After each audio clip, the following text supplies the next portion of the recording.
Welcome back to the Table Rush Talk Show, where we dive deep into the world of entrepreneurship, marketing, and personal growth. I'm your host, Mischa Zvegintzov, and today's guest is Deborah Coviello. Oh my gosh, I hope I said that right. Did I? Coviello. And today's guest is Deborah Coviello, founder of the Drop In CEO podcast and author of The CEO's Compass. An engineer by trade and executive whisperer by calling, she helps CEOs quickly get back on track so they can lead with clarity, confidence, and peace of mind, even in the messiest moments. Deborah, quick, welcome to the show. Misha, it is my pleasure to be here. You and I have had some amazing conversations. I cannot wait to share some of my insights with your audience. Okay, perfect. So let's get right into it.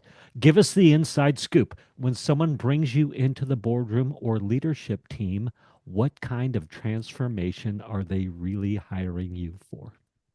Well, sometimes they don't even realize what it is that they need. I mean, when I walk into a situation, it is a bit deer in the headlight. They say, I need this.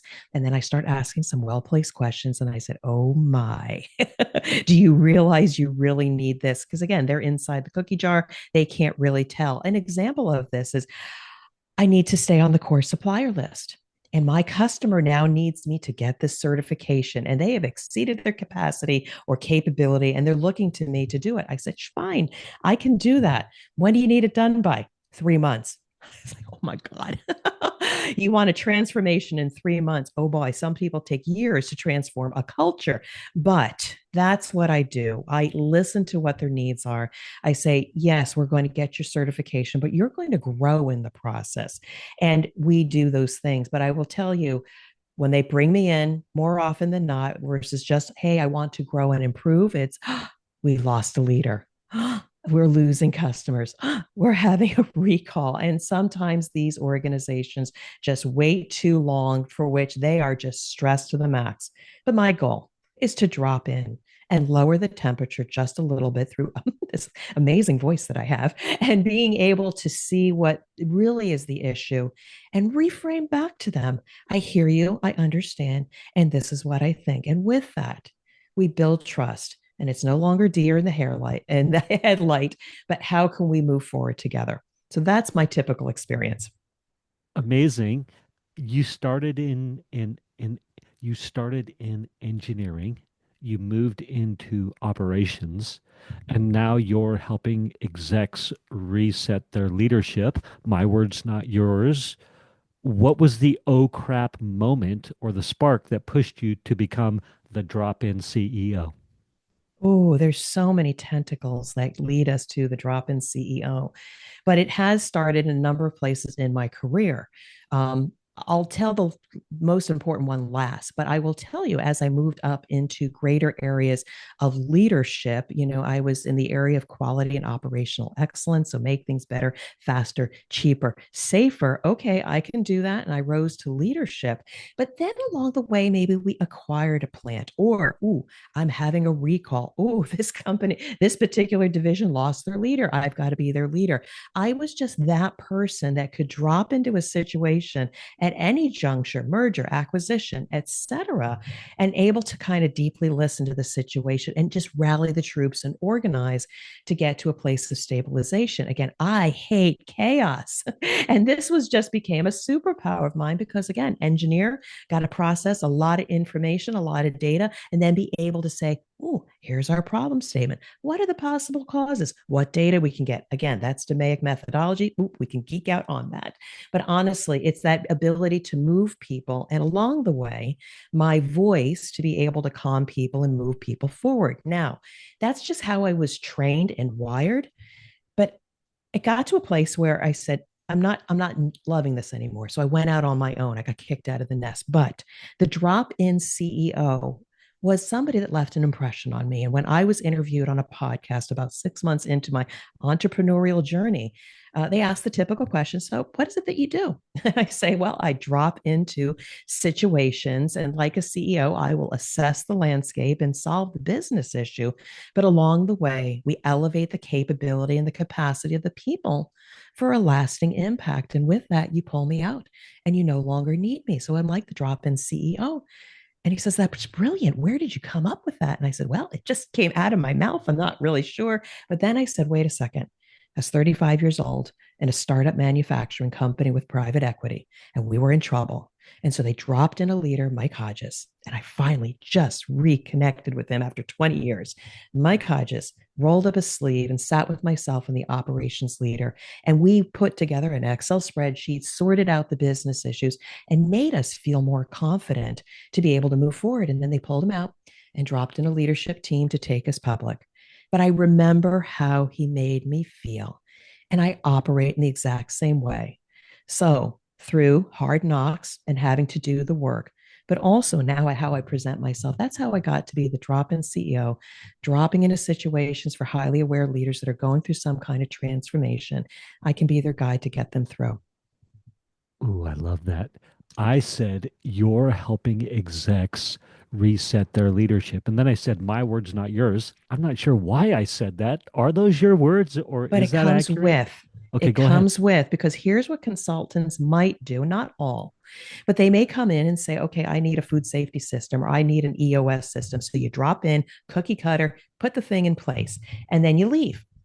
Now, mind you, some stay on for retainer, but what they may not do is elevate the capability of the leadership.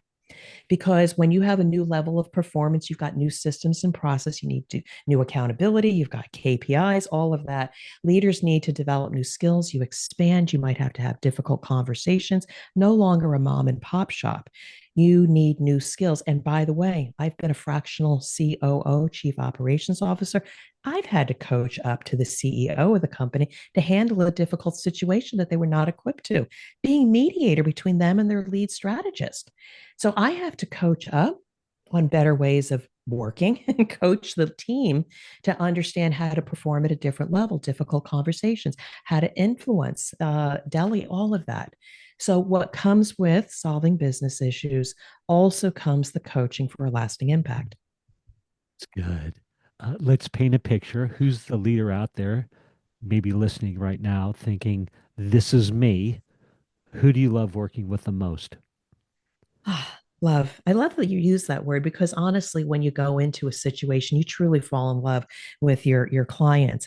But when I see this person, they're looking out a window and they're saying, I should be able to handle this, but I just now don't know what to do. And it's usually because the conditions have changed. They've been humming along, running the business, making the decisions, and then something changes where they're no longer equipped. They don't have the knowledge, the expertise, either themselves or somebody else. And they're starting to feel unsettled. And if I had to paint a picture of who typically has had that uneasy feeling, it can be a CEO, a president or general manager, or somebody in their C suite, the chief operations officer, VP of operations, and often the vice president of quality. Those people that are feeling the pain and uneasy and also have the awareness, I need help. They realize that and have the courage to ask for help. Now, typically, lately, it has been small and medium sized manufacturing companies on the order of 10 to $100 million.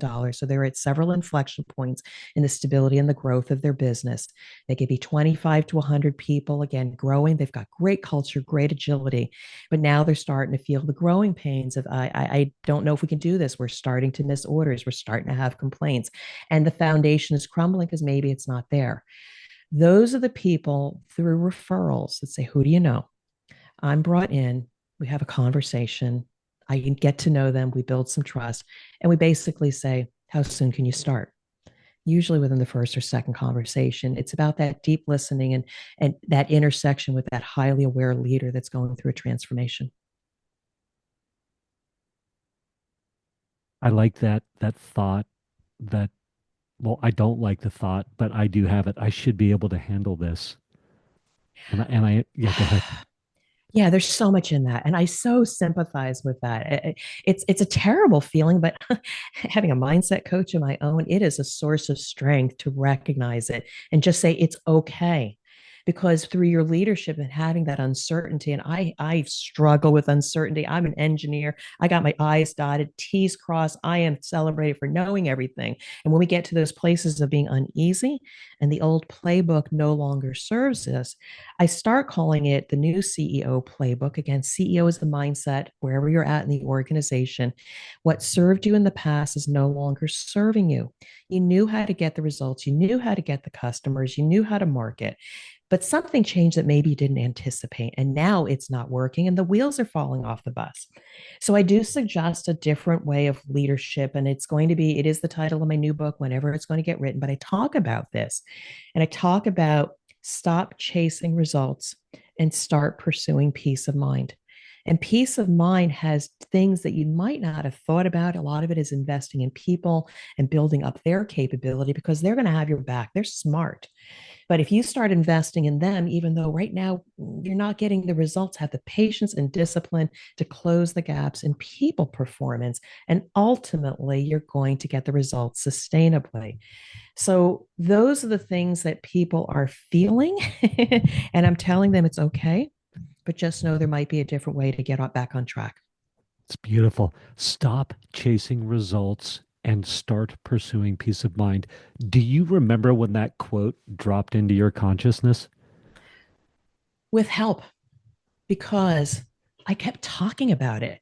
I keep seeing this time and time again. People are getting results and they beat the people to get the results. High five, stakeholders, shareholders are happy. And then what happens the next quarter that you don't get the results? Well, you start that hamster wheel again. You start beating people, working long hours. It's not sustainable because you're in pursuit of results. And what's happening is you lose your people because you burn them out. You lose because you're burnt out and can't lead anymore. And it's not a sustainable business model.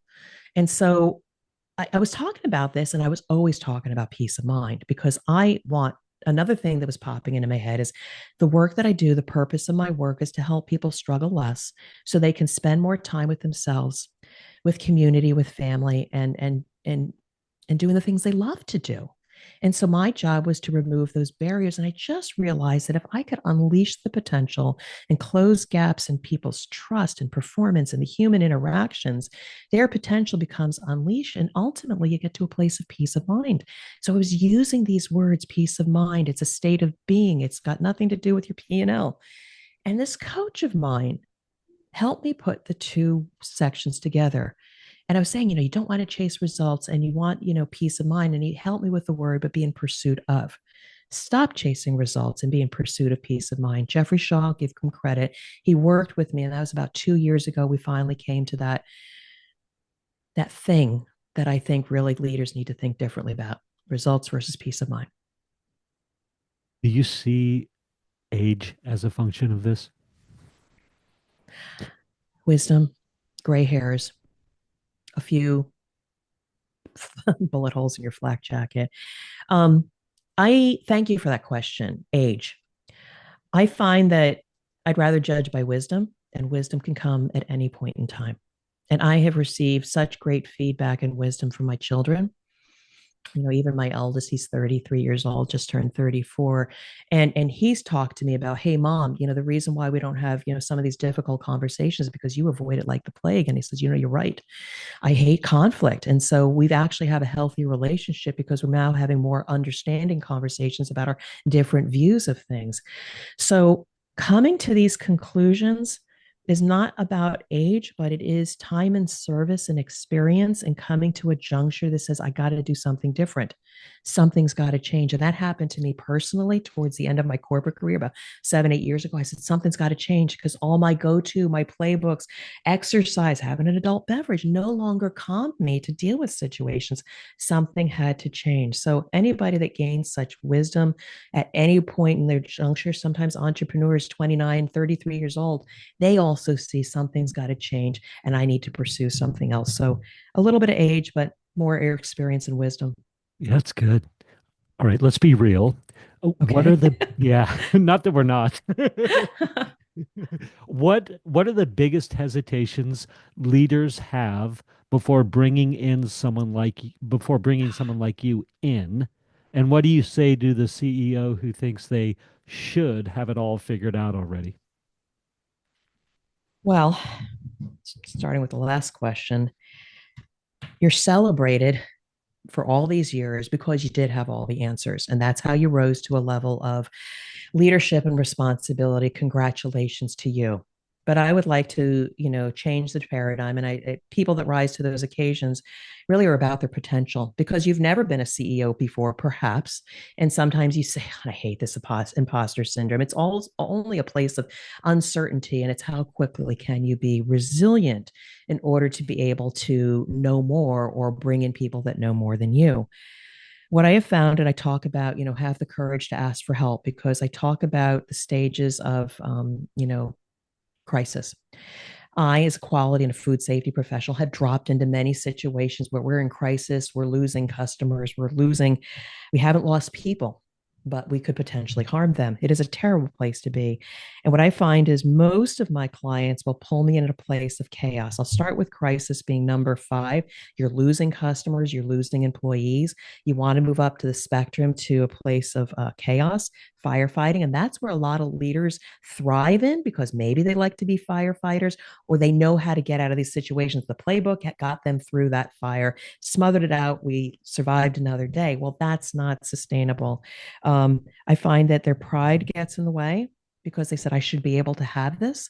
And I say, pride is a wonderful thing to happen, but it's also your demise because having pride is one thing. I know what I'm doing. I can get through this, but having the courage to ask for help is a source of strength, not a weakness. And I just think people wait too long. And then when they bring me in, it is high intensity. I am there days on site, maximum billables, because I'm now having to roll up my sleeves and actually do the work to get you to a place of stability. If you bring me in a little bit sooner, I can be on site just a little bit less, see what's missing, what the gaps are, and then guide you or work with you to shore up those gaps so you don't get to a place of chaos or crisis. So your expertise is to be celebrated, but you're not celebrated to know everything, but to be resourceful, humble, and bring in people at a juncture where you no longer can get to the next level.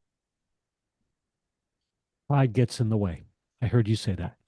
Sometimes people are in denial.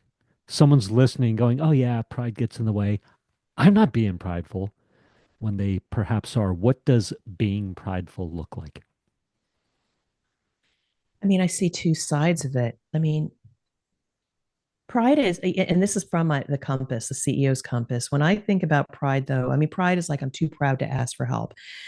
I'd like to break down pride a little bit more into one's intellectual property, for which we are really proud of what we have done and what we have created and the impact that we have had.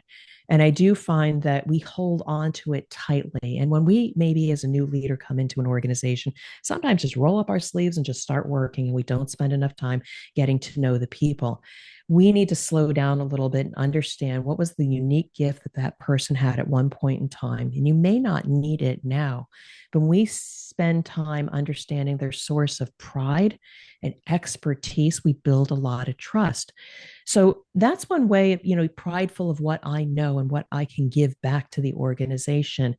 But for a leader, at some point, your intellectual property and your capability and your know it all does get in the way because then you have to say, what do I have? And what do I need to add on to what I have to be able to get to the next level?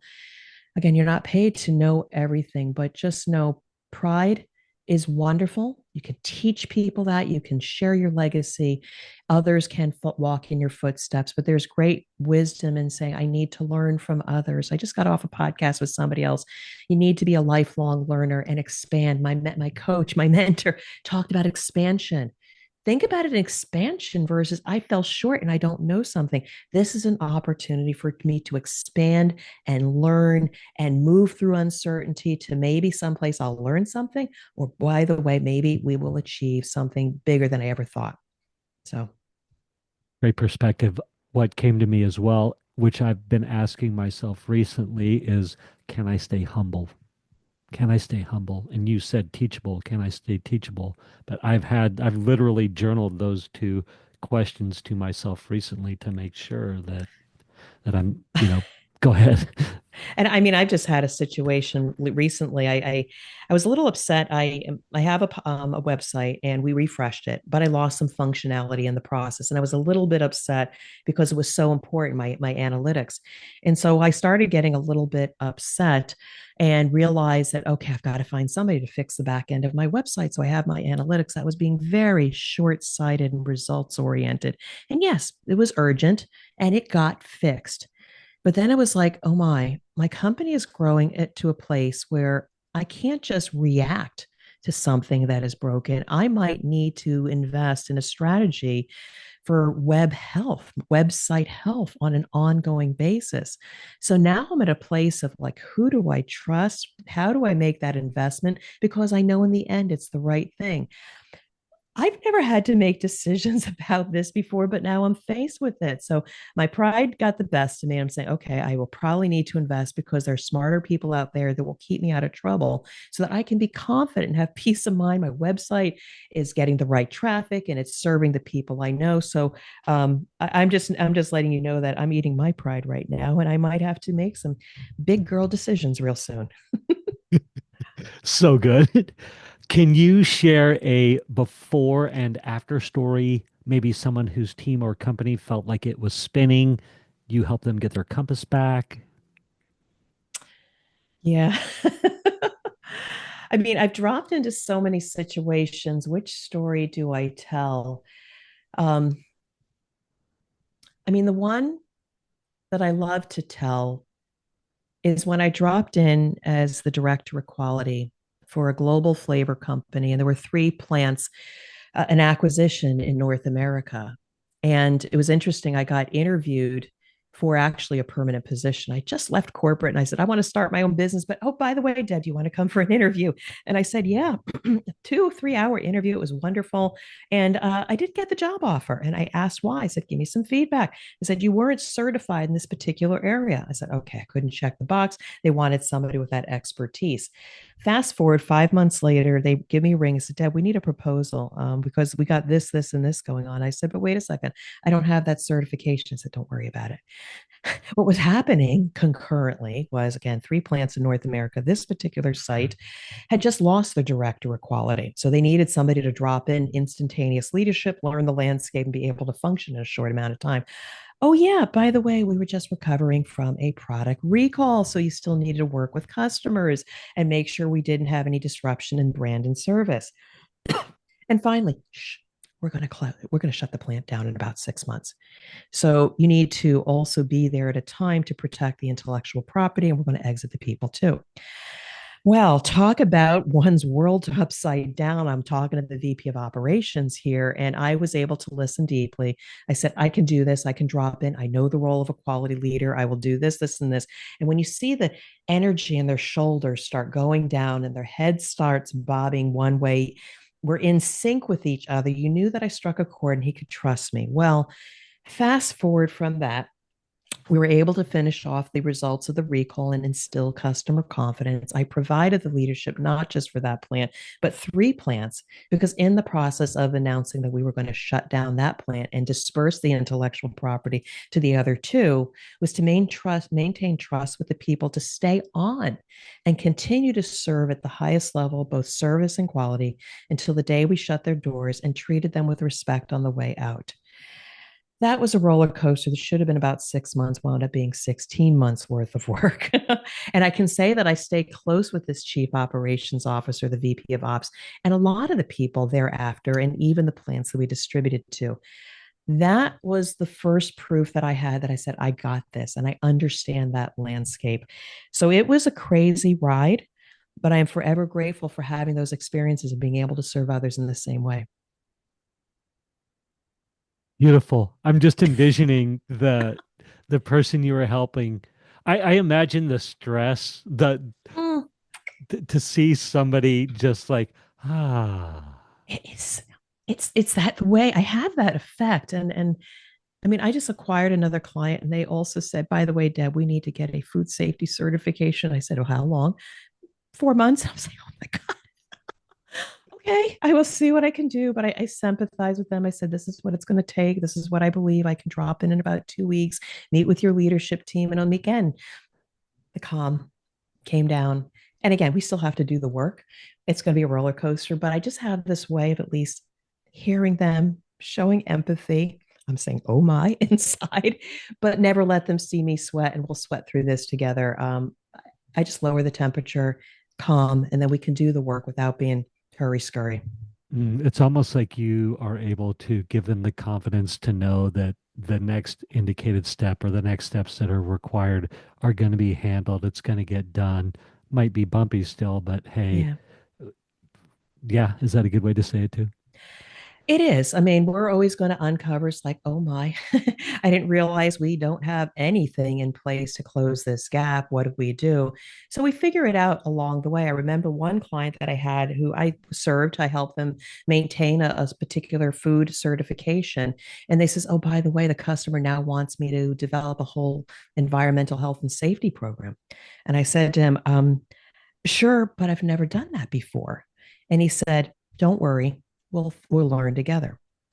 And so instilling that confidence, knowing that it's going to be bumpy, I found a way to get the systems and information in place, and they submitted to the customer. At the end of the day, again, they remained a viable supplier on their core supplier list. That's the peace of mind, knowing he'll have steady opportunity to quote work by me providing, again, another framework to give the customer confidence. Again, the greater outcome is not just solving a business problem, but giving clients and customers the confidence because you now have got certain programs and systems in place. I do that time and time again. You said you're hanging out in the manufacturing niche a lot, small to mid size. Mm-hmm.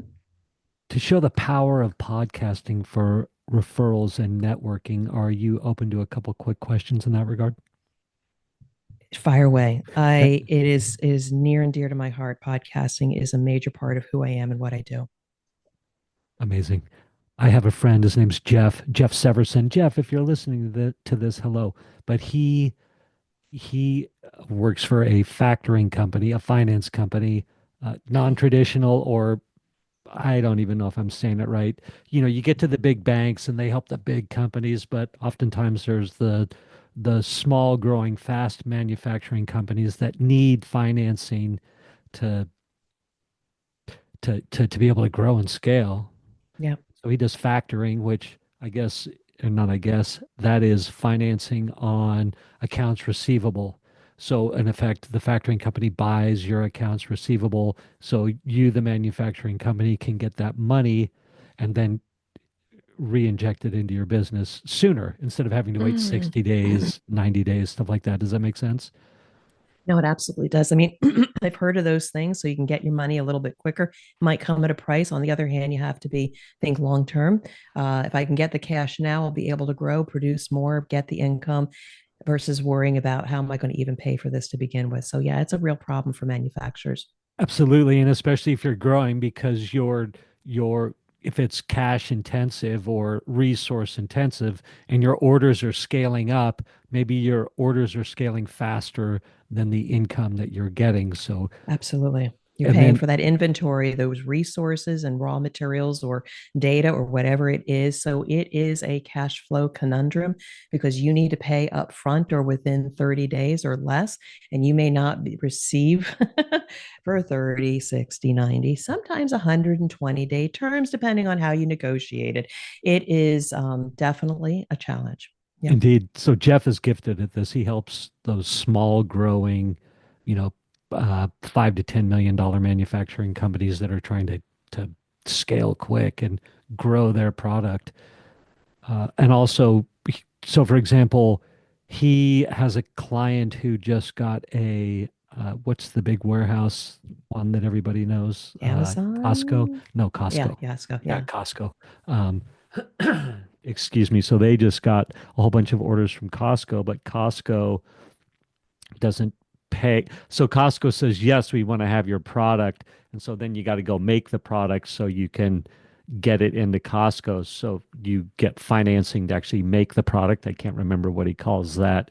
But anyway, Jeff is gifted all that. He helps customers grow. And then ultimately, when you get past that receivables financing and all that, then you end up at the big bank and they lend you money with lines of credit, whatever, blah, blah, blah. Is that somebody that's worth you talking to? So, in what I do, it's not necessarily me just trying to get my next client, but a lot of what I do is introductions and trying, because even on my podcast, I will bring onto my show people that I think are interesting resources that can help C suite leaders at a juncture that they need help. So, cybersecurity people, IT people, AI people, logistics people, I will bring these experts on so I can build a relationship and build trust to say, okay, if somebody ever needs that, I know somebody. People that look into acquiring companies, setting them up for sale, I bring those people on. They may not be the CEOs that I can serve, but great service providers. So long story short, yes, they're very interesting because you never know. Once I build trust with somebody that can solve that problem for manufacturers, I'm in and out of them, and I see the other issues other than just quality. And I actually have one that's having a little bit of a finance issue, but they have a private equity company. This would be a very interesting person to have in my network because, again, I can refer them, and as long as I can help somebody, I'm doing paying it forward and doing some goodwill. Awesome. The power of podcasting in action, everybody. All right, let's dive into your CEO's Compass book a little bit. In the CEO's Compass, you walk readers through 7 key points. Can you give us a sneak peek of one that tends to surprise people or get overlooked? I will mention too, just to kind of put it in perspective, on the compass, there's always like a true north or a northernmost compass point. I do put peace of mind at the top, the northernmost part, because ultimately we're trying to get back on track and navigate towards peace of mind. There are typical ones, people, process, platforms, etc. But I did add two compass points that were came from my experience, and we did talk about pride. Pride is one of them. That's the east compass point. But another one is the past, and that's my west. I find the compass point of past is critical in understanding the rich culture or experiences of people or entity that come into our ecosystem. So often in a company, maybe we buy a smaller company, maybe we get a new team to join us. I have learned through making mistakes that sometimes we acquire these people, we bring them onto the mothership, bring them onto the team, say, here's our charter, and let's go. And I have had direct experience in that situation when we acquired a company. I focused on getting to know the people and what made them special and what was their culture about. And with that, I got tremendous resiliency and trust. So when we went forward with the acquisition, we never disrupted the customer. And those people that didn't pay attention and treated it just like a project, they experienced a lot of negative issues associated with the customer relationship. I went to the plant that we acquired and understood the people's gifts, what made their culture so good. They were agile, they had each other's back, they were resourceful, and they just had a can do attitude. That's why I love these small companies. And because I cared enough about who they were, I said, what could I bring forward from this rich culture that I can learn from and then introduce them to the new team?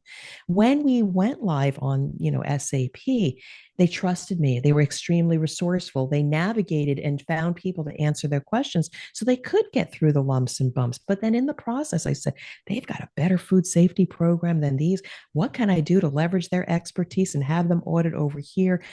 I find that when we do these things where something's got to change, I say nay to that. Let's not talk about change management. What can we bring forward from one's past, take the best of what people have or where they came from and add to or evolve it. And then it's more of an evolution, or how can I improve or build on what was already good so there is no sense of loss? Past is one of the compass points that has served me well. And I say to leaders, you might want to consider that as a critical compass point in case you are off track and maybe you didn't do that well in the beginning. Mm. Peace of mind. I want you to riff on what I'm going to tell you for Okay. 45 seconds. So when I hear Awesome. peace of mind and a leader or a CEO is losing his peace of mind, I'm seeing that reflected in his wife and him or her, or their key relationships are deteriorating, their health is falling apart. Perhaps they're overweight. They have no exercise regime. Kids are perhaps not a fan anymore. We're seeing all this deterioration in all aspects of their personal life, health, wealth, not wealth, maybe health, relationships, things like that. As we clean up our peace of mind, that cleans up too. Yeah, I mean, I hope nobody ever has an acute situation where hospitalization, loss of life, or something forces people to pause and reflect about what needs to change.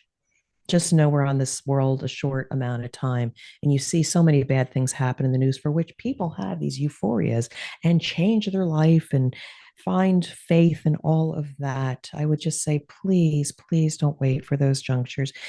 If you are unsettled, and I was once too in my last corporate job. I just couldn't settle down.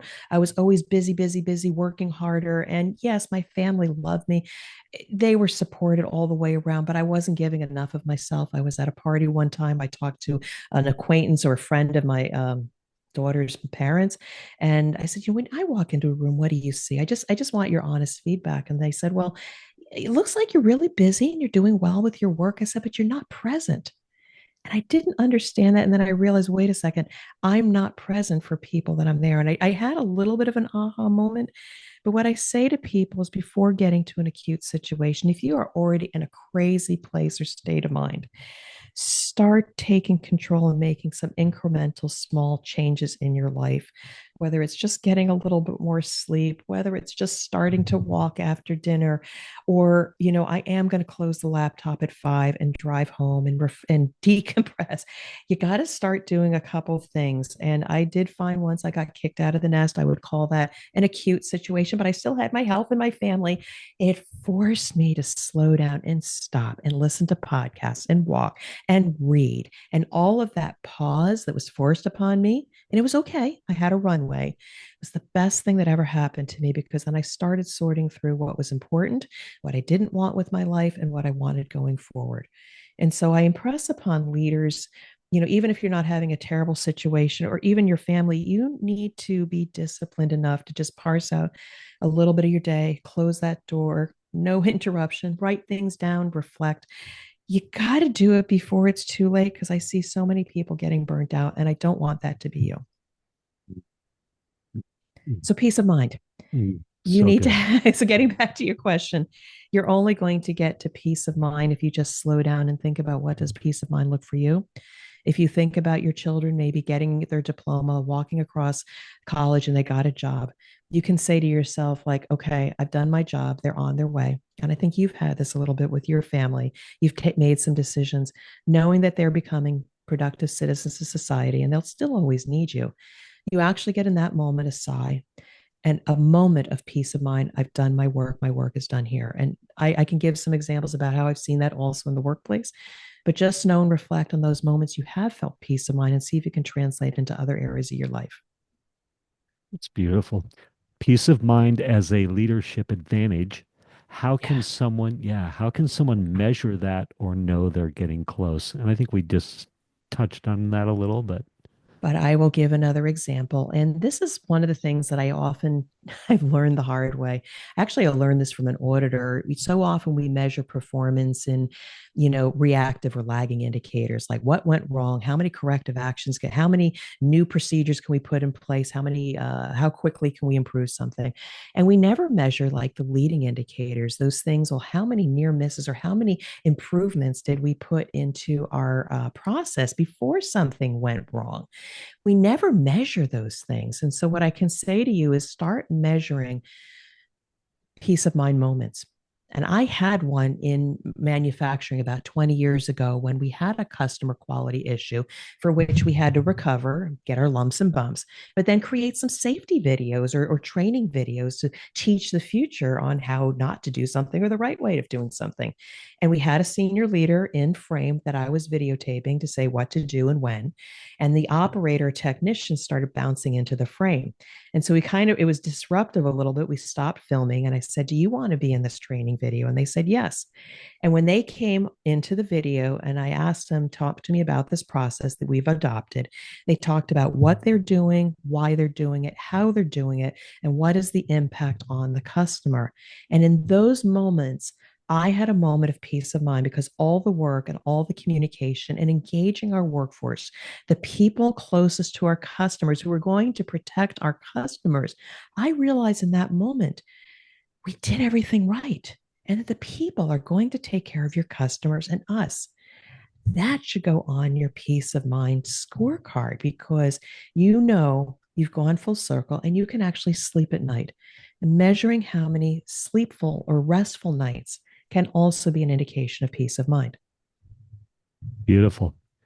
Quick hits time. I want the first answer that comes to mind. Ready?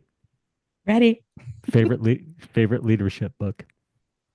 Oh, by Dory Clark, Stand Out. It's all about having your own personal brand, knowing you've got a gift and putting it out there into the world. Stand Out by Dory Clark. When did you read it? Oh my goodness, 5-ish years ago at the beginning of my journey, she was part of what made me realize I've got to build a personal brand and what I have to say or think matters. How did you find it? Oh, again, learning. I was lost. I had taken some time to actually listen to podcasts, get active on social media. I found her and read all three, four of her books. And guess what? I finally had her on my podcast. And it was one of the best podcasts I ever had. She's a genuine person. But to finally have somebody that inspired a change in what you did and realizing I can do this being an entrepreneur, and then finally getting the person in that fandom on my show was a great closure for me. So good. It is Morning, yeah, morning routine must have. coffee. Uninterrupted, quiet time with nobody. And if you walk into the room, don't talk to me because it's my most creative time and what my day is going to look like. And I might write an article, think about my day, plan when I'm going to go to the gym. Just don't talk to me for 45 minutes. Let me get through my coffee and then I will chew your ear off and I'll be ready to go for the day. Amazing. One word to describe your leadership style. Very caring. I love that. Just very caring. I care about the people to not struggle as much and get them to a place where they can perform and feel good about what they do. Mm. Thank you. Yes. Most impactful podcast episode you've hosted? I think I already know the answer. That I've hosted? Sure. Most impactful podcast episode you've hosted for your podcast. Yeah. Oh my God, you want me to pick from over 500 episodes? I, I, this is so challenging for me because I get so inspired by every person on the show. I am constantly surprised. I get shivers from the people I speak with. Um, there's a few people, but I will also say Jeffrey Shaw. Jeffrey Shaw was the person, the podcast that I listened to. It used to be the Creative Warrior, then it became the Self-Employed Life. I read all of his books. I took his course. I listened to hours and hours of his podcast. And then ultimately, I got on his podcast and I had him on my podcast. And he said that's the best things about me because he was following me. He truly cared about me and my journey and shared my gifts. It was like, oh, I was supposed to be doing you. But it was just another full circle, somebody I cared about and I followed and I learned a lot to have them come back onto my show and I shined a light on them, but then also to acknowledge how they got inspired by me and to keep going. There's so many out of that 500, but that's one that really sticks out with me. Beautiful. I am inspired to go track down Dory Clark and Jeffrey Shaw. Maybe you'll do an I introduction can for if you me. want. Absolutely. Amazing. For sure. Go to stress relief activity. A little bit is music, but I will say when I am at high stress, I have to jog or run because while I always say that I hate running because it's just such a slug to get through that first mile and a quarter for me. And I have run 2 half marathons in 3 hours and 15 minutes. I did it, but I will just say that there is something about getting the body moving and unleashing some of that negative energy, but then also the positive energy of just moving your body and then finally getting into flow and your stride, and sometimes getting new thoughts or clarifying thoughts. So if I've come home from the gym, I'm no longer in a bad mood. My husband gets the other Debbie. By the way, I'm a Gemini. I have two personalities.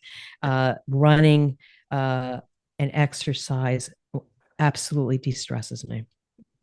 I love it. I love it. I lumber. I'm a lumberer. Well, I don't say Jogging. I run fast. I just move. Yes. Okay. Dare to share where courage meets curiosity and truth bombs are welcome. Are you ready? I'll try to be as fast as you fire them. Okay. What's the quirkiest habit you have that someone makes? Oh, what's the quirkiest habit you have that somehow makes you a better leader? I'm not perfect. I flub my words. I mean, I used to correct. I used to like, oh, sorry, excuse me. No, sometimes I twist my words up, but sometimes my brain is going faster than my mouth. And so okay, I don't go back and correct anymore. I used to say, sorry, what I meant to say was that, you get the whole package. You get my thoughts. I get it out there. I'm a mislabeled extrovert. People say I'm an introvert. Just sorry if I mess up my words. I'm not perfect, but I am trying to get a message to you or connect with you. And I think that's more important than perfection. It's good. Ever had a total leadership fail? Like, I can't believe I said that level? Leadership fail, but also the greatest thing that ever happened to me. Because I had a leadership fail where I delivered a presentation that was completely different than everybody else. It was at a critical juncture in my leadership journey, and my region was not doing well. And I delivered something completely different than what everybody else had did. And when I was done, I tell the story all the time. My senior leadership said that was very nice, but you didn't spend enough time getting into the details. And I was completely deflated. And I felt like a complete failure. And I had some people talk to me afterwards that you should have run that by us. So I felt that was a failure. But later, I got validation from my teammates that said, we love what you did. If we need more leaders like you. And if we keep having leaders that do the same old, we're going to get the same result. We need more leaders like you. So I would challenge people that if they feel like a failure in the moment, look around and actually see if it was a failure. Or did you expand or grow in the process? And who did you really impact in the process? They may matter most than the naysayers. What's your guilty pleasure podcast? Oh, wow. Forgive me. I am going to go back to Jeffrey Shaw, because not only does he interview amazing people and authors, but he will also at least once, twice a month offer his unique insights. He's an entrepreneur. He's been on the journey all his life. And every single time he comes up with a nugget that I can turn and internalize myself, either validate, yep, been there, done that, or I can try something new. I do listen to several, but I keep coming back to him. He was there at the beginning of the journey and he's still there with me. Any true crime or like trashy buy this product kind of a thing, you know? Um, No, the other podcast I listen to is mine. I'm sorry because It's I am actually behind by about 5 or 6 podcast episodes, but I do listen to every single one that I record. And people say, "Oh, I don't have time," but I listen to them because I will tell you, as a podcaster, yes, you hear your guests, you're shining a light on them, you remember what they said, but when you listen as a listener, it is a completely different experience because now you're in the listening seat and you're listening to the insights again. And you get re inspired or hear things that you didn't hear while you were trying to moderate. And I get so inspired by listening. And I always connect with my guests afterwards. Hey, I just listened to your podcast. Really, really appreciate it. I'd love to connect again because that's the power of podcasting. My guilty pleasure is my own, because and I'm not egotistical. Yeah, I like my voice, but it's the insights and the feeling that I get after listening to it. So I got a lot of windshield time going to Chicago next week. I'm going to be catching up on all my podcasts. So I'm sorry. I like the Drop In CEO podcast. It's pretty cool. if you could if you could drop in anywhere in the world right now, no obligations, where would it be and why? Oh, I do have a fondness for Europe. I have had the opportunity to go to a vast place and in a very short amount of time be able to go from country to country and experience different cultures. I've been to Italy to France to Germany to Austria, and every time it's just a wonderful experience watching the people, seeing the culture. And my eldest son Dan and his wife are in Zurich, Switzerland, so I enjoy that part of the country. Love Ireland, love England, but I have a fondness for Europe. Again, I've got heritage from Austria and Czechoslovakia, and I just love that culture. It's different. I also appreciate the American culture, but that's my answer, and I'm sticking with it. Okay.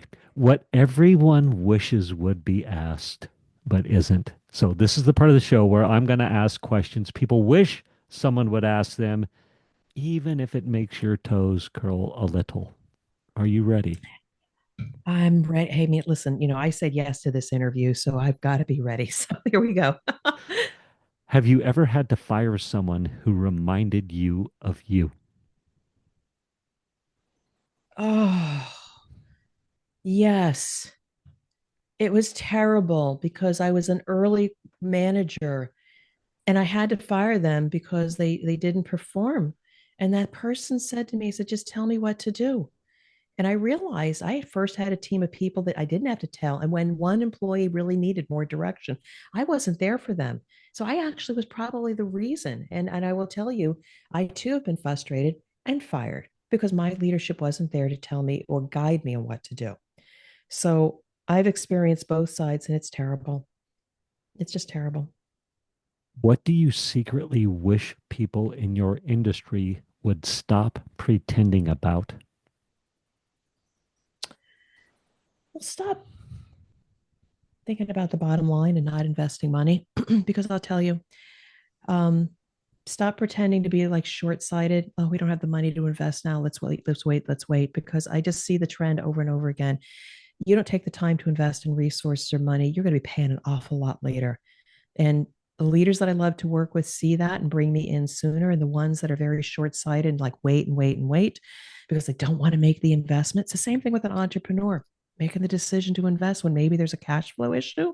Don't be so short sighted. Trust your gut, see the future, invest now, or it's going to bite you in the end and cost you more. What's the hardest truth about leadership that most people aren't ready to hear? It is lonely because it's hard to make certain decisions. You don't know who to trust sometimes. Building a circle of trust and advisors to be able to make that right decision and having the courage to make it. I was in a food safety recall. It was a tough decision. There was a lot of pressure to not do the right thing, but having the courage and as much information as you can to do the right thing um, was hard, but I can sleep at night. So it's lonely. Find resources and find trusted advisors. Yeah. What's one thing about you that would surprise even people close to you? People close to me know me pretty well. Um, oh God, just fun facts. I got my amateur radio license when I was 8 years old. I took the novice test. I think my parents helped me with the theory. So I actually had a ham radio license at like the age of 8 years old. They thought I was a prodigy. I was kind of a smart kid. And then the other thing is I was smart kid. They skipped a grade. I skipped the fifth grade, went right from basically fourth to sixth grade because I was smart, talkative, and was no longer challenged and starting to slip in the school system. So I'm a young buck. I graduated college when I was like just turned 21 because again, academically, I needed to be challenged. It's good. I think these days about what are the things that would surprise people even close to me. I'm trying to be more and more transparent with my thoughts with Okay. the people that I know that like my closest inner circle. And I tend most of my life I've tended to let you know what I've done versus what I was thinking, Oh, right? So to try to include people more in my thought process, like those close to kids, relationships. yeah. I mean, if I could just respond again, if just to understand the question a little bit deeper, is I may have followed the path of being, a technology person, manufacturing, highly technical engineer, being able to solve problems because I was smart. I could do it. I was good at it. And that's how I was celebrated and got compensated. But I honestly believe when people say, Deb, we can't believe how you reinvented yourself out of corporate, being the entrepreneur, the drop in CEO, a podcast, a book, the whole bit. And I secretly say, I rediscovered who I once was because I was a creative. And sometimes I cry about it because I was sung, I danced, I talked my parents' ears off, I talked the teachers' ears off. They told me to be quiet. I was selling things, I was doing arts and craft, magic tricks, anything to make a buck. I was always thinking and creating. I am in my best place when I am cooking or I'm doing something for our curling club because I'm trying to create an experience. I am a creative through and through. And I guess maybe I've held that back, but podcasting has enabled me to be a creative storytelling, story writing that I could do that day in and day out. Being in that flow space is where I'm really got my zone of genius. So maybe telling people I'm really an extrovert and a creative is probably something I don't share with a lot of people, but I am doing that a lot now. Beautiful. Our voice. I was on your podcast earlier and you said, man, our voices, we are just going to draw people in. Tell me about Mhm. your voice or what do people say about your voice or what do you know about your voice? So I got an early indication about my voice while still in the corporate structure when a quality leader came to me and said, Deb, you just have a way whenever you drop into these meetings, your voice is so calming because it's kind of hectic and crazy and customers are upset and people are yelling at you. I just have a very calming voice. So again, like anything, oh shucks, okay, sure. Oh my goodness. Fast forward into the podcasting realm and being in these Zoom bubbles and meeting everybody. 9 times out of 10, people would say, Deb, your voice, oh my God, you've got a radio voice. You got an NPR voice. You need to do something with this voice of yours. And I realized that. So, one, I finally recorded my audiobook of the CEO's Compass. That was thrilling. Use it as a superpower, again, to draw people in and build trust. Any opportunity I can to use my voice to connect with humanity is an opportunity. It's a gift. It's an enabler to build those relationships. I'm constantly looking for ways to monetize it. On the other hand, it is a means towards creating a relationship that ultimately might generate something of value in the future. So that's how I look at it. I love it. We're going to hit stop here. Before I hit stop, inevitably, when I'm done with the podcast, I'm like, oh, I meant to say, or I wished I'd have said, or something like that. Before I hit stop here, before we hit stop here, anything coming to your mind? The first thing I just want to say is the beauty of the network. Never, I definitely somebody said like your net worth is based on your network. Um, I'm here today with you due to an introduction from Mitko Ivanov, who is a kind, caring person that believes in the platform of podcasting to build relationships and enable entrepreneurs towards their strategies. A big shout out to him because of him and because of others. Um, Invest in your network. If you're in a corporate environment, haven't hung your shingle and become an entrepreneur, I highly suggest invest in your network, old and new people now. The worst time to start building a network is when you're kicked out of the nest or have to make an acute transition. And then you're looking around and it's a lonely place again. Podcasting, networking events, who should I know? Who should I be introduced? Oh my God, it's one of the most rewarding parts of what I do. Be in it for the long game, be very selfless and giving. It may pay dividends in the end, trust me. Amazing. I actually have one more question. Okay. Earlier you talked about your big turning point, the moment that led you to become the drop-in CEO. I can't remember who that was, but it was your first experience where with a drop-in CEO. If you had the CEO's compass back then, what part of it would have helped you the most in that moment? Oh, wow. God, you asked the greatest questions. I don't think I was even mature enough to appreciate the CEO's compass. I was 35 years old. I had risen to be the quality director at a young age. I had 2 kids at home and wasn't getting any sleep. I don't know if I could have appreciated the compass, but I would have appreciated somebody giving it to me and say, here it is. You'll realize the value later on. And I think the thing about the compass that I realized again was that stop chasing results, pursue peace of mind. It is a better state of being, it is a state of mind. And understand that it's not about people, process, and tools and what can we throw money at to fix things. Invest in your people, unleash their potential, and you will ultimately get to peace of mind. So, yeah, I could have used the compass then, but I don't think I really was mature enough to be at a place to reflect and appreciate the value of it. I appreciate the honest answer there. Thank you for that. And I think it's so good to highlight or remind people to keep an open mind, strip out as much contempt prior to investigation as we can. Herbert Spencer's got that great quote about contempt prior to investigation, keeping us in everlasting ignorance. Yeah. Anyway, where can people go to connect with you, Deb? So the best place to find me, I'll give you two places, but there is my website, dropinceo.com. Go to my contact page. You can connect with me there, send me a message. I even got some free things there if you'd like. But also my playground is LinkedIn, Deborah A. Coviello, the Drop-In CEO. Find me on LinkedIn. Let's connect. Let's just get to know each other. I am not out there for sale. I just want to get to know you, impart some insights and knowledge. So my website, dropinceo.com or LinkedIn. Thank you so much. Amazing, Deb. I will hit stop and we will say goodbye offline.